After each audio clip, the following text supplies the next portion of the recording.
Pension అని వద్దు. నువ్వు పోయినా బాగుంది, మాకు వచ్చిన పెన్షన్. నీ కౌలు ఎత్తారా? ఏమే కొండలు నీకు లేదు నాకు లేదు. నీ కౌలు ఎవరో నువ్వు తుడిచిపోయిన రోడ్లు నాయన. నీరు పోతే నీకు రోజు, నువ్వు పోతే నాకు వస్తుంది ముందు పెన్షన్. ఎంత?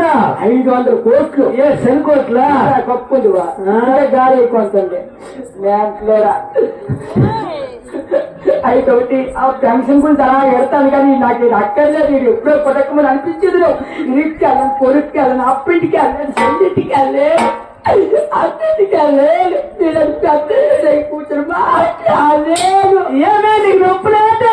జబ్బేది తీసుకెళ్తున్నారు నర్సింపేట హాస్పిటల్కి. ముసలాంకో తీసుకెళ్తాను. దించేత